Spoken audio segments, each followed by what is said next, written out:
everybody. Welcome to Geekoholics Anonymous, episode 120. I'm your host, Rico, here with my co-host, insert crickets noise. Dane is not here this week. He's away for a work project, and it just didn't feel right to skip another episode with me going on vacation recently. So here I am by myself, talking into the microphone. I don't know how this is going to go. Never done this before by myself. It might be weird. If you guys hate it, let me know. If you like it, also let me know, because obviously it's very weird talking at yourself. But I really didn't want to go with missing an episode again this month, because that's like a big no-no. Anyway, if you've never been here before, welcome. We usually start the show with some What You Been Playing, get into some news, our public service announcements, and our free-for-all section where we talk about whatever the hell we like. And of course, even before all of that, we get into our designated drinking section. But without Dane here, I don't have to drink anything, guys. He makes me drink. He like forces me. No, just kidding. I'm obviously... I don't have anything to drink because I don't feel that good. My guts have been a little not feeling right. I've been not getting a lot of sleep because I've been playing the fun game of child who doesn't want to go to bed, basically, the past week. So, yeah, that doesn't do wonders for your body. But yeah, I guess we can get into this. I didn't get into anything too exciting since last week's show. Not that I can remember. It's a blur. I'm pretty tired and exhausted. Gamescom happened, or is actually happening as I record. Right now, I don't think it's done yet. I imagine there's another day or two, but all the press conferences, there weren't really exactly a lot of press conferences. There were a few shows. I think Microsoft had something, and EA, maybe Blizzard. Sony didn't do anything this year. They've skipped, they're at Gamescom, but not in like a press conference kind of media thing. They've just got the regular booth at the show.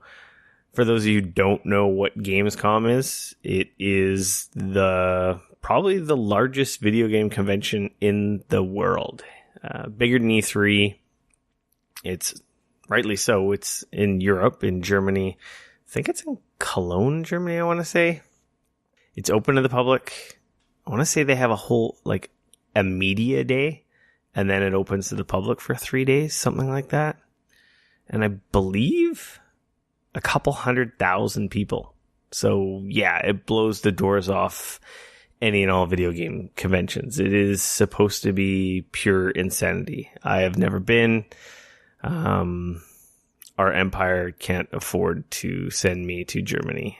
And by empire, I mean our broke asses. Don't think we're going to be getting there anytime soon. But who knows? Maybe one day. You dare to dream. But I don't know. So, Gamescom. Yeah, Microsoft had a few announcements. I'm not going to say they dropped any bombs of any sorts, but they did reveal the Project Scorpio pre-orders they were open. They announced those a couple days ago, and basically it's an Xbox One X special edition under the Project Scorpio moniker, and apparently it has like a different finish. It's got some Project Scorpio branding text on the front of it. I don't know. It's hard to tell how cool it looks because it just looks like a black Xbox One X. It is limited. It's kind of like the day one editions of the original Xbox One. I think pre-orders are sold out everywhere. I did pre-order one. I don't know why, because I'm an idiot. But I figured, shit. It's limited. And I'm a sucker for these kinds of things, so worst case scenario, if I change my mind, I can cancel it. But the really cool console they unveiled was a Minecraft themed Xbox One S. Unfortunately, it's an S, but makes sense because it's Minecraft themed system, so they want it to be more affordable. The Xbox One X is obviously a more expensive SKU, and it's a cool looking special edition. It looks like a Minecraft grass block on the top side, and on the underside it's kind of has the glass / I think it's redstone kind of look to it, and a creeper themed controller, which looks pretty wicked if you're into the Minecraft kind of thing. Excuse me. That being said, when does that come out? Looks like September 12th? I could be wrong. I haven't seen pre-orders for that system, but the Xbox One X has come and gone. I think you can still pre-order Xbox One X, but I believe it's probably just the regular edition now, not the limited Project Scorpio version. What else did they announce? Age of Empires 4 is coming to PC. It's being brought to us, I believe, by Relic? Was it Relic? No. Who is it? Yeah, Relic Entertainment in Vancouver, which is a pretty fantastic studio. They've made Homeworld, Company of Heroes, the Warhammer strategy games, so definitely in competent hands. Yeah, so Age of Empires 4 is coming to Windows 10 PC in development. There was no date, I believe. They talked about the definitive edition of Age of Empires, a 4K remaster of the original. That's coming out October 19th. That was already announced at E3. What else did they also show? Jurassic World Evolution. It's basically from the guys who make, I think, Roller Coaster Tycoon? But it's a Jurassic World themed theme park game. No, it's by Frontier Developments, the Elite Dangerous guys. Sorry, man. It actually looks pretty neat. Everybody likes Jurassic Park now. You can build your own. It's really weird because as I'm thinking, I don't have Dane here to bounce stuff off of, so some of the pauses might seem a little longer than I mean for them to be. So, excuse me, I'm sorry. Never done this before by myself. It's scary. Microsoft and Bluehole, the makers of PlayerUnknown Battlegrounds, announced a confusing publishing deal. No one seems to kind of know. They made it sound like it was exclusive to Xbox, but people were digging into it, and it just kind of seems like it's an exclusive publishing deal where Microsoft's actually working with PlayerUnknown and his team to help speed up getting Battlegrounds on the Xbox, considering how hot that game is. Microsoft really wants it to be on Xbox as quick as possible, and the PlayerUnknown team at Bluehole, his team, I don't think they're the largest team in the world, so maybe it was looking like it was not going to make it for the end of this year, and Microsoft's kind of hurting for the exclusives, so they probably want Battlegrounds real bad. There was no language saying it's not coming to PS4. I imagine it's still coming to PS4. Just, I don't know. They have it was really confusing. Everyone on the internet's like, so is it exclusive? Is it not? And then they got weird answers. So I don't think it is. It's just some weird, they came up with a deal to help them publish. Maybe they're going to extend the window of exclusivity a little bit. I was assuming it was going to be like a couple months. Maybe it'll be like 6 months or something longer now because of this, but we still kind of don't know. And speaking of Battlegrounds, they have now sold over 8 million copies, which is just insane. That's crazy. That game is just, it's off the charts. It's set the world on fire a little bit, at least the PC Steam space. They've topped 600,000 concurrent players. At this rate, they're probably going to surpass Dota 2 as the most played Steam game, period. Gamescom. There was a limited edition Gran Turismo PlayStation 4 announced console or bundle for Europe. So no word on it coming to North America. Pretty lame. It's gray with a GT logo on it, and on the controller it's very uninspiring. Not exactly a insane console special edition, that's for sure. But I guess if you are, one of these Gran Turismo people that's been holding out and haven't taken the plunge on a PS4 yet, it is going to probably be the system that you're going to pick up, because you probably don't have a 4K TV. You're probably not bleeding edge, and it makes sense to be a PS4 Slim. I think it's a Slim. Is it a Slim? I don't know. It's hard to tell. It comes with Gran Turismo, terabyte hard drive, and some downloads and BS. So no word on whether there is going to... No, it says here there's going to be other consoles, and while the PS4 Pro gets its own. So, but they're yet to be announced. So October 18th, Gran Turismo. I think we talked about that a few podcasts ago.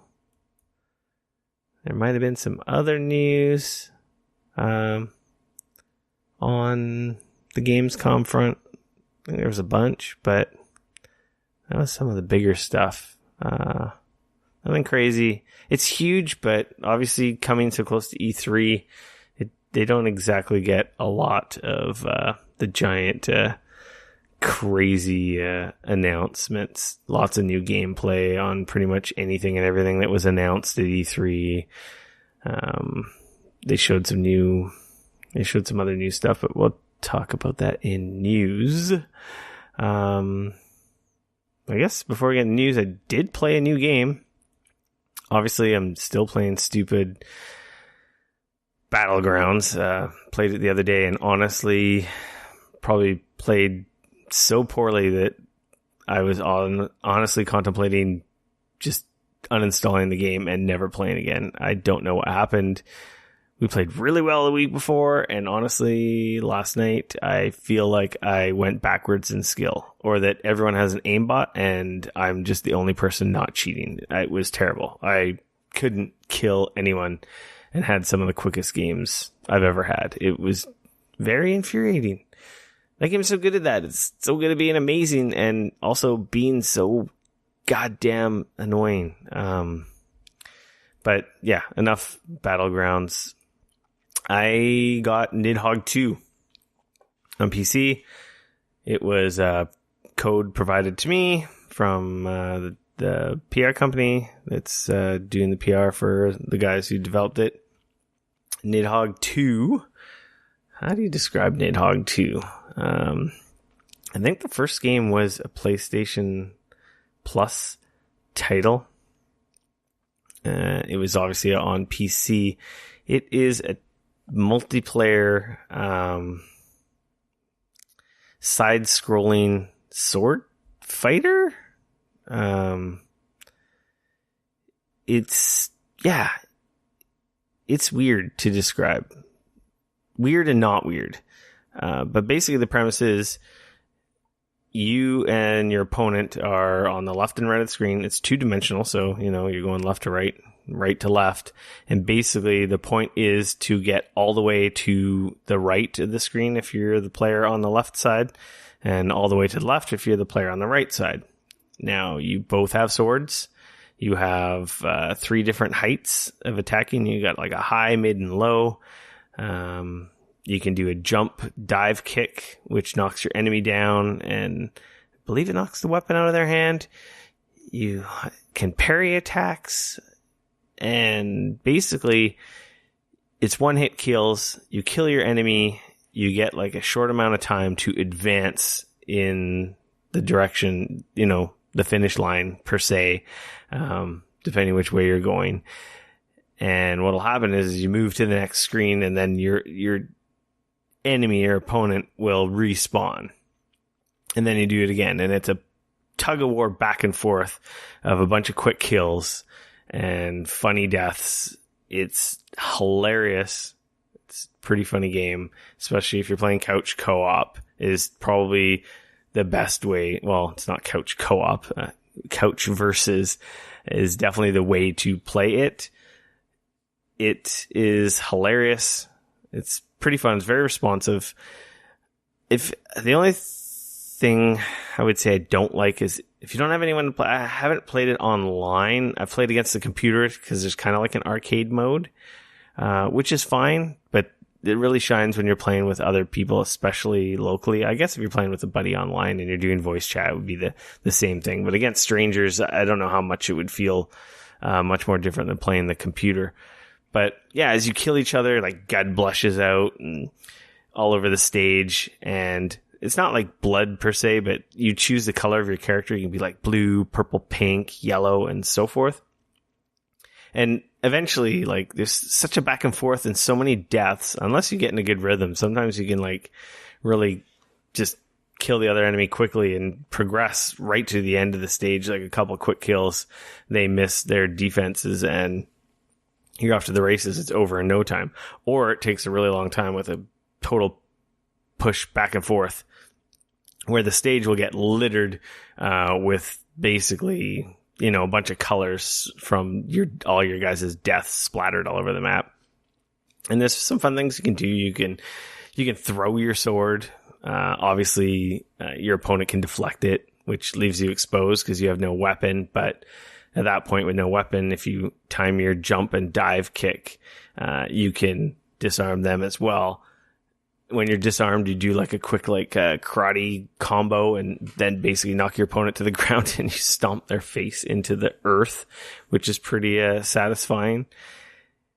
It's got like a 16-bit pixely kind of look to it. It's very colorful. It's a neat game. I think it's only $15. It might be American. I'm not sure what it is on Canadian pricing. But the first game was strict, like pixel, very simple, like probably 8-bit or maybe even older generation pixel look. So it was very stylized, whereas so is obviously Nidhogg II. But this obviously has a lot more color and detailed backgrounds, whereas the other one was like just very bare bones, but the gameplay is like spot on, super, super tight. Yeah, $13.49 I see on Steam right now, so I'm guessing $14.99 Canadian. It's on PS4, PC, Xbox One as well. I thought it was a neat game. It obviously, definitely better if you have some people to play against, because I don't know how long the single player mode is going to keep you entertained for. I haven't beaten the single player mode or arcade mode. I don't think that's actually what I call it, but yeah. So I played something new. And yeah, if you have an opportunity to play with your buddies, it might be a fun game. It's, not too expensive. I don't think you can play 4 players. I think it's only 2 players versus, so online or offline. I'm just looking to see. Does it say? Of course it doesn't say. Like, why wouldn't you say, you stupid fact page? Damn, making me look like an idiot. I think it's only 1-on-1. I don't think it's got single player, multiplayer. It doesn't specifically say, because I've never played. I've never seen it played with more than just 2 people. And there are different weapons, like there's claymore swords, there's fencing swords, daggers. I've seen a crossbow. I assume there's all kinds of modifiers you can do when you're playing multiplayer games. And like I said, I've only really played the arcade mode. But yeah, Nidhogg II. It's pretty cool. It's fun. Super stylized, and it's a neat game. It's pretty hilarious. And of course I played some more goddamn Fire Emblem. Man, I don't know what's wrong with me. I have all these games to play and I'm playing freaking Fire Emblem on my 3DS. I've got a problem. I did pick up the new Uncharted. Lost Legacy just came out. I pre-ordered that on Amazon and got my nice discount. So instead of $49 Canadian, it was like $39, so a little bit cheaper. I got the Jack and Daxter like remaster pre-order bonus, and I have not played either yet. I've heard good things about Uncharted. I have no idea when I'm going to play it. I think that's part of the reason why I've been playing so much Fire Emblem. It's been hard to just lately. The kid's walking, she's not sleeping, everyone's tired. It's been hard to like sit down at the console and like be motivated to launch something on the PS4. But I think next week is Mario and Rabbids Kingdoms, whatever the hell they call that freaking game. I don't think I'm going to pick that up. It was cool at E3, but like I said a few podcasts ago, it's not the type of game I want to play. And then we have PAX. Oh my God. Yeah, that's coming up quick. A week from, by the time you guys hear this, the long weekend, September 1st to 4th, we'll be in Seattle. Me, Dane, and a couple of my buddies. I'm looking forward to it. Got a bunch of cool stuff lined up to check out so far. Still waiting on some stuff, to hear back on some stuff. And then freaking Destiny 2's out. That's insane. So we go to PAX and we come back and then we have Destiny 2. Bungie's at PAX. From what I've heard, they've taken over the Paramount Theater. And I don't know what they have planned. I've been poking and prodding their PR person, but they are terrible at responses. Sorry for calling you out on that, but yes. Anyway, so I don't know what they're doing, if they're having like PvP events or terminals there, or like just live shows all day long showing off different stuff of the game, or their own panels taking over the whole theater. It could be any of the above or all of the above. I guess we'll find out next week. I think what we're going to do, similar to last year, I think we're going to record on the way down. So our next show will be most likely late, because we'll be recording it while driving down to PAX, which that show was pretty fun. It was fun to record, that's for sure. And we might actually have some different voices on it, so it'll probably be a very, very different show, just like this one. So that's it for what you've been playing. Sorry, there's going to be a lot of hums and haws and ahs while I'm trying to fill space here and not have too much dead air on this solo one-man band of a podcast. So news and stuff and news. Obviously, Gamescom, we already talked about some of that stuff, but there was some more Gamescom reveals. Star Wars Battlefront revealed the first footage of space battles, basically across all the Star Wars eras, prequel, original, and basically the new series, showing all the different ships, space battles, Millennium Falcon, Slave One, the Jedi Starfighters, the Rebellion freighters, man, you name it, it's in there. Darth Maul's ship, Yoda's piloting a Jedi Starfighter. It looks pretty badass. Visually, very freaking impressive.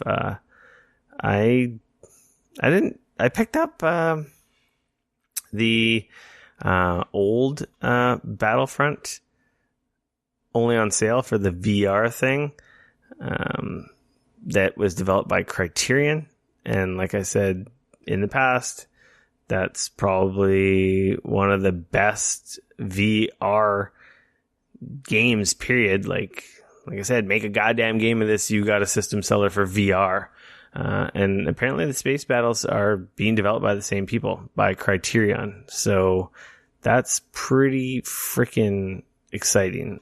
And by the video, the trailer that they released, space battles look freaking sweet. And I think I might be on board with Battlefront 2. Now that has a campaign, these space battles look amazing. I'll have a link in the podcast notes. Most podcast out. If you didn't know, our podcast, when I talk about something, usually I have a news story linked to it or trailers linked to the stories, and on your like about function of your podcast player, you can see all the links of stuff. Most of the stuff that I have links for that I put in the podcast are there, and you can click on them and watch videos right on your phone or check out the stories that we've mentioned on the show. It's really cool because, yeah, anyway, so you don't have to go out and search. Like, as we're talking about these stories, you can click on your podcast player and go bookmark these things to watch later, or, you know, stop listening to us and go and watch them and come back. It's a pretty cool feature. I know my podcast player supports it on my phone on Android. I use Beyond Pod, but I think it's a pretty basic feature. I think most of them support it. Mass Effect Andromeda is done.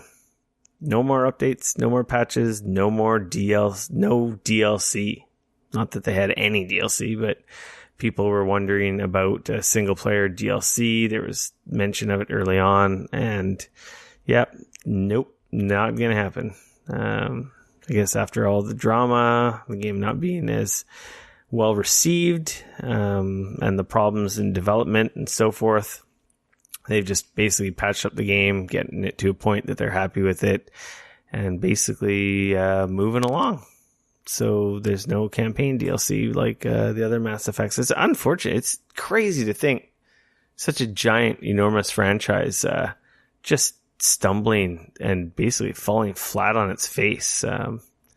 It is obviously a new team. It may have been a husk of some of the old Mass Effect BioWare members, but really, Andromeda just didn't get it done. People were dying for some new Mass Effect, and it's unfortunate. I guess, well, they'll put it on the shelf, and I'm sure there'll be more Mass Effect in a few years, but that's got to be pretty disappointing to some people out there that were hoping that there would be some single-player DLC. PUBG, they teased more of the new map. The desert map has an insane urban concrete jungle section, unlike any other areas in the existing map. Looks like 6, 7, 8-story skyscrapers. That's going to be insane in terms of hidey places for jackasses, and going to make for some very interesting battles as they play out. In Germany right now, they're having a big PlayerUnknown tournament. I don't know how that's been going. I saw some complaints about the casting and whoever's controlling. They have like a neat spectator cam, but whoever's been doing it has been doing a really bad job of not focusing on the action. And the commentators have been actually calling them out. They mentioned that they acknowledged there were some problems with the first day's tournament stream, and that they would be working on it for the next day, which I guess would be when this comes out. So who knows, that might turn around. Maybe they'll get some better communication to whoever's controlling the in-game camera. Shenmue 3 released a trailer. I don't care. I know a lot of people were really excited for this when Sony announced it a couple of years ago at E3. Crowdfunded, but I guess partially also backed by Sony. Coming up for PS4 and Windows. I did not watch the trailer. Apparently it's pretty, looks and feels kind of dated. I don't care about Shenmue 3, but hey, there's a trailer out there. You might care. And I guess the biggest news this week was that the Super Nintendo pre-orders went live in North America. And man, wow, well, that didn't go according to plan for probably 99% of the people out there. For starters, Amazon and bestbuy.com in the US, they went up in the middle of the night. So basically, I don't know, night owls and people with shopping bots bought those all up. They sold out quite promptly. And no notice, no warning. They were just live. And then in the morning, bestbuy.ca, I think they're the only ones who had the decency, kudos to them, I must say, out of any of the retailers, were the only ones to say, well, no, that's not a lie. That's a lie.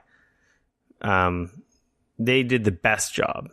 They pre-announced that their pre-orders were going on sale at 10 a.m. Luckily for me, I was in a no cell phone reception zone, and I managed to get a text from one of my buddies, and I actually saw a Twitter notification go off soon after once I got back into a reception zone.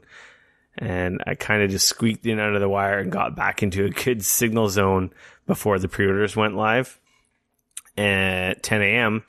And those sold out within a couple of minutes. I checked out. Visa checkout apparently screwed up for a lot of people. They have some stupid Visa second level of Visa authentication when you're checking out. It seems like, I think it's some stupid, I don't know if it's a Canadian feature, if you're using Visa to pay online, or if it's also in America, but I heard a lot of complaints of people's purchases, like that portion of the checkout process screwing up and or hanging. And obviously while that was taking forever, it sold out. Meanwhile, they had added it to the cart and were just held up by this extra layer of BS. I fortunately got one system. I tried to get another one, but as I was adding it to my cart, and mind you, I was going quickly, they were sold out. And they did a good job. They limited it to addresses, so it gave me an error. It's like, oh no, you can't buy this because you already bought one. And then it's like, no, you can't add it to your cart even anymore because it's sold out. So, people were definitely upset. Meanwhile, around the same time, EB Games, in, I think, Canada and the US announced on their Twitter, maybe Facebook pages, that they were going to have in-store pre-orders. And then they also tweeted out that their online were live. And I can't remember the exact series of events, but they didn't give a time. They just went live. And from what I hear, their site promptly crashed. A lot of people had luck going in store. Apparently they got, I don't know, I heard something like 30 plus units per store, which is, I think, way more than they got at the NES Classic, but still obviously not enough to meet the demand on this product. And yeah, it was a clusterfuck. And then Walmart went live and they were instantly sold out, and Target went live and their site shit the bed as well. And yeah, basically everything Nintendo said about it being better and there being more, well, it sure as hell didn't feel like there was more. The retailers did a crap job, with the exception, I think bestbuy.ca did the best. ebgames.ca, not far behind them, though their site crapped out. If you were near a store, you were lucky and you could have gotten one. But then again, everyone who's at work, not mobile, you basically just got fucked. So that's what a lot of people are pissed off about. They, besides Best Buy announcing their pre-orders, like 10 a.m. is great. Like for me, I got a laptop with LTE. I'm mobile. I can always get in on this kind of stuff. But if you're at a job where you can't use your phone or you don't have your laptop access, that just screws everyone who's working. Or the pre-orders that go up in the middle of the night screw all the legit customers, like the mom and the dads, mom and pops that are trying to get these. It basically just incentivizes, like, obviously the scalpers and their shopping bots. These sites make no effort to shut down shopping bots. I never knew how much of a problem these things are. The reason these sites crash and stuff sells out instantly. Is guys have apps that basically scan these websites and automate the whole process of buying up stock of items. Apparently this is really popular for people who are into collecting shoes. Like guys who get limited edition Nikes and weird shit like that. They're kind of the people who kind of pioneered this as they buy up stock and flip it, just like people do with this Nintendo stuff. But it's a whole different level with these shopping bots. But retailers really have put little to no effort to shutting those down. So what happens is an asshole gets 50 copies of the game or shoe or obviously the SNES Mini. They all sell out. And everyone else who legitly wants one gets just effed in the Izzy. Basically gets fucked for not having these applications. And also just who the fuck's up in the middle of the night? Who's available? Like, who can buy this shit in the middle of the workday? Like, God damn it, Nintendo and the retailers, you gotta do a better fucking job. You gotta put it up at a time that's fair for the East Coast and West Coast. You gotta pre-announce the goddamn times that you're gonna do these pre-orders. And then it's fair for like everyone. And then at least everyone can feel like they had a shot at getting it. And they're like, oh crap, I didn't get it. But they had a shot. The way it is now, basically, unless you're really lucky, you really realistically don't have a shot of fucking getting this thing. And you want to just give Nintendo your fucking money, but they don't want to take it. They want to make you do this goddamn dance. It's just fucking ridiculous, especially when they came out early in the year saying things are going to be better, and it's the exact same fucking thing that they already did. It's mind-blowing. I'm lucky. I got one, but I have the frustration because, my sister-in-law is texting me, my buddies are texting me, my acquaintances from work are texting me. Like, my phone was blowing up because people are like, they missed the boat. And they're like, oh, you got extra? Can you get me one? It's like, I can't. And then I feel bad because these people are like, look to me to be able to help them, and I can't help them because Nintendo doesn't want to help them and the retailers don't want to help them. It's fucking ridiculous. It's so easy what you need to do to fix this. God damn it. Pre-announced pre-orders, set times, fair for everyone on the West Coast, timing-wise. Preferably not during working hours. Yeah, of course, some people work evenings. You're going to get screwed regardless. It sucks. But, find an in-between, the best of both worlds for everyone. And or just Nintendo, handle the pre-orders yourself. 100% deposit.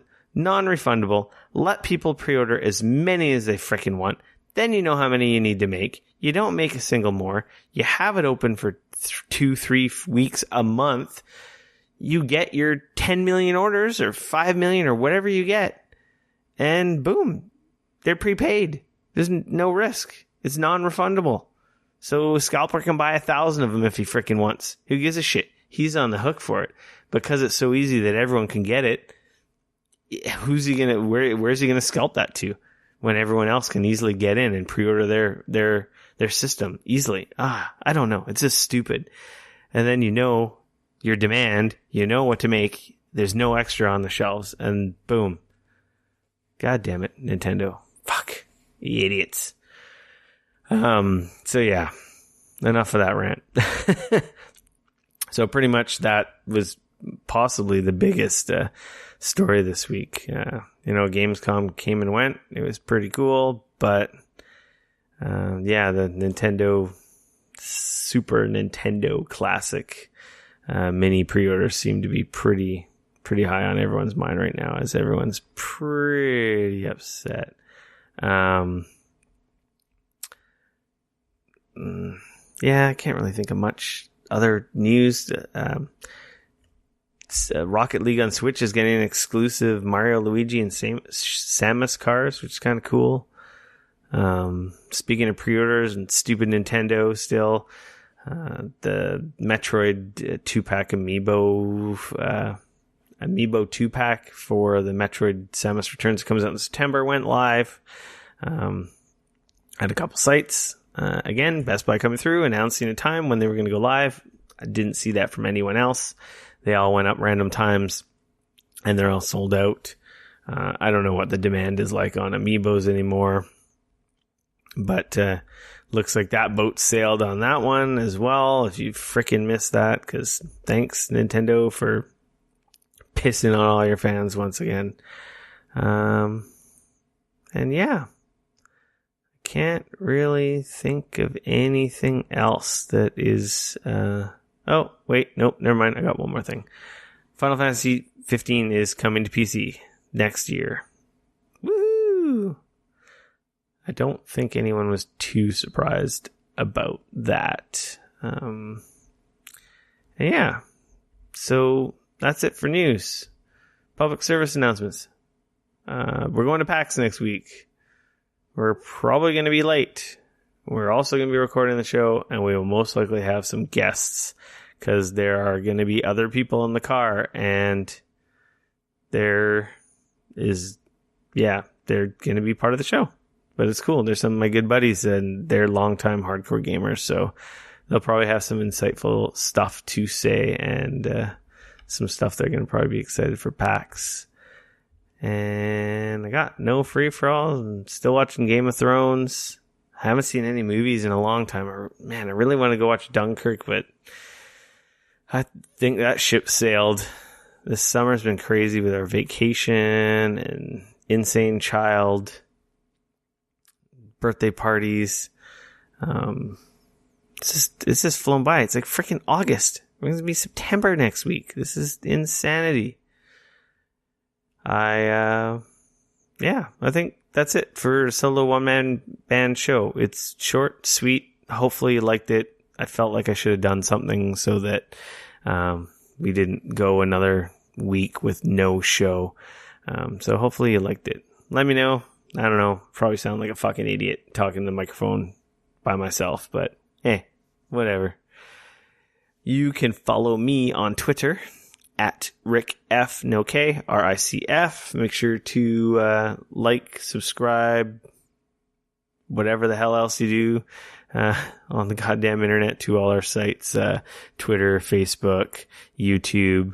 It's Geekoholics at all three. Very easy to find. And of course, rate us on iTunes, as that is the best way for us to find some new listeners and grow the show. Because the more people that listen, the more cool stuff that we can do around here for everyone that enjoys this shit show that we have going on. So, yeah. Until next week, I am going to say we're out. Peace.